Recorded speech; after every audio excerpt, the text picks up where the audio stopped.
오늘은 실질 물가를 배울 거예요.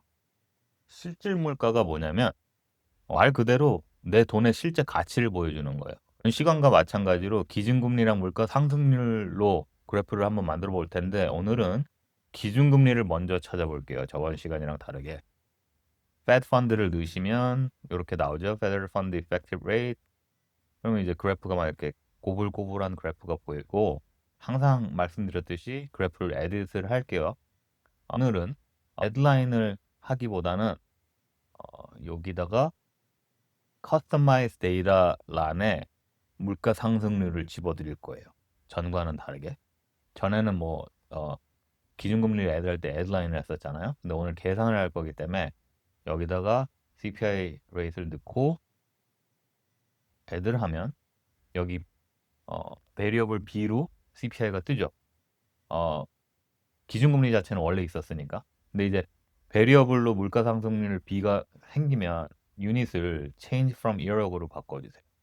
그러고 난 다음에 우리가 기준금리에서 물가 상승률을 뺄 겁니다. 그러면 A가 Federal Fund Effective Rate이고 CPI가 B이기 때문에 그냥 단순히 A-B를 하시고 Applied 포뮬라를 하면 그래프가 이렇게 바뀝니다. 자, 이 그래프 의미하는 게 굉장히 많습니다. 그래서 앞으로 한 두세 시간은 시간을 보내야지 이거 자체를 정리를 할 수 있는데 오늘은 간략하게 이게 어떤 뜻을 말하는지만 설명을 드릴게요. 그러면 기준금리에서 물가 상승률을 뺐기 때문에 예를 들어서 은행 예금 이자가 5%인데 물가가 5% 오르면 내 돈의 실질 가치는 어떻게 되죠?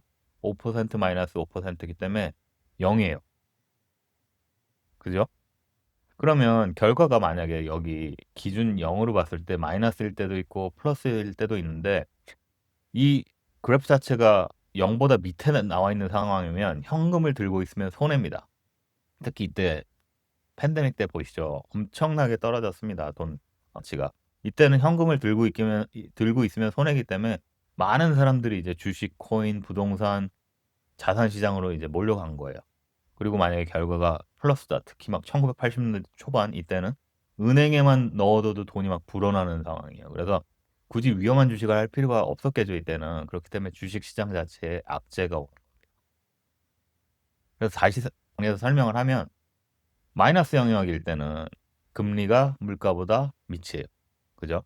그럼 현금이 쓰레기입니다.